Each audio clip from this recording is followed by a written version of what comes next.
నమస్తే. జై తెలంగాణ. గత నెల 30వ తారీఖు నాడు జర్నలిస్ట్ కేవీఆర్ అరెస్ట్ సందర్భంగా సివిల్ డ్రెస్లో వచ్చినటువంటి ఆంధ్రప్రదేశ్ సంబంధించినటువంటి పోలీసులు కేవీఆర్ భార్య పైన ఏ విధంగా అనుచితంగా అసభ్యకరంగా ప్రవర్తించారో రెండు తెలుగు రాష్ట్రాల ప్రజలు కూడా చూసిరు. ఈ క్రమంలో తన భార్య అయినటువంటి విజయలక్ష్మి గారు సరూర్ నగర్ పిఎస్లో అదే రోజు రాత్రి కంప్లైంట్ ఇవ్వడం జరిగింది. దాని తర్వాత ఒకటే ఒక సెక్షన్ కింద సరూర్ నగర్ పోలీసులు కేసు ఫైల్ చేయడం జరిగింది. సరే, తను చాలా మా ఇంటి మీదకి ట్రెస్ పాస్ చేసిర్రు, అదేవిధంగా క్రిమినల్ ఇంటిమిడేషన్ చేసిర్రు, అదేవిధంగా నాతో అసభ్యంగా ప్రవర్తించారు, అదేవిధంగా నన్ను చాలా రకాలుగా ఇబ్బందులు పెట్టారు, అదేవిధంగా వాళ్ళ యొక్క డ్యూటీస్ని నిర్లక్ష్యం చేసి ఈరోజు పోలీస్ డ్రెస్లు రాకుండా సివిల్ డ్రెస్లో వచ్చి నా భర్తను అక్రమంగా అరెస్ట్ చేస్తని చెప్పేసి కూడా చాలా స్పష్టంగా ఆమె కంప్లైంట్లో ఇస్తే కేవలం ఒక సెక్షన్ కింద మాత్రమే సరూర్ నగర్ పోలీసులు ఫైల్ చేయడం జరిగింది. ఆ తర్వాత 5వ తారీఖు నాడు 5వ తారీఖు నాడు డిఎస్పీ, అక్కడ బొబ్బిలికి సంబంధించిన డిఎస్పీ ఒక మీడియాలో మాట్లాడుతూ ఎవరైతే విజయలక్ష్మి గారు ఎవరైతే కేవీఆర్ భార్య పైన 0 ఎఫ్ఐఆర్ ఫైల్ చేశాం, పోలీసుల విధులకు ఆటంకం కలిగించినట్టుగా అని మనకు తెలుస్తూ ఉంది, దాన్ని సరూర్ నగర్ పిఎస్కి ట్రాన్స్ఫర్ చేస్తామని చెప్పేసి కూడా అన్నట్టుగా మనకు మీడియాలో కథనాలు రావడం జరిగింది.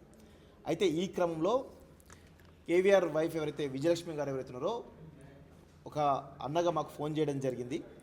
ఫోన్ చేసి, అన్న నా పైన ఆంధ్రప్రదేశ్లో కేసు పెట్టని చెప్పి తెలుస్తూ ఉంది, ఒకవేళ ఇప్పటికే మా ఆయన ఎవరైతే ఉన్నారో కేవీఆర్ ఆయన అరెస్ట్ కావడం జరిగింది, ఆ తర్వాత ఇప్పుడు నేను ఒంటరిగా ఉంటూ పిల్లల్ని చూసుకున్నాను, ఒకవేళ నన్ను అరెస్ట్ చేస్తే నా పిల్లల పరిస్థితి ఏంటి అని చెప్పేసి తను బాధపడినటువంటి సందర్భాలు ఉన్నాయి.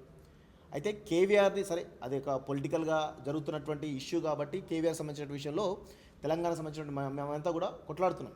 కానీ ఆంధ్రప్రదేశ్ సంబంధించినటువంటి కూటమి ప్రభుత్వం, ముఖ్యంగా చంద్రబాబు నాయుడు కానీ, ముఖ్యంగా డిప్యూటీ సీఎం పవన్ కళ్యాణ్ కానీ, లోకేష్ కానీ కక్షపూరితంగా ఆల్రెడీ మీరు అరెస్టులు చేస్తూ ఉన్నారు, అందరూ కూడా తెలుస్తూ ఉంది, రెండు తెలుగు రాష్ట్రాల ప్రజలు గమనిస్తూ ఉన్నారు.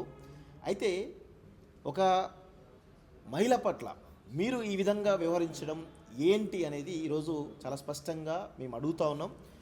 కేవీఆర్ని అరెస్ట్ చేసి ఆల్రెడీ కుటుంబాన్ని ఇబ్బంది పెట్టారు. ఈరోజు ఆమె భార్యను కూడా, ఆమె భార్య పైన కేసు ఫైల్ చేసి ఈరోజు ఆమెను ప్యానిక్ సిచ్యువేషన్ తీసుకొచ్చేటువంటి ప్రయత్నం చేస్తూ ఉన్నారు. ఒకవేళ ఆమెను కూడా అరెస్ట్ చేస్తే వాళ్ళ పిల్లల పరిస్థితి ఏంటి అనేది తను బాధపడుతూ ఉంది.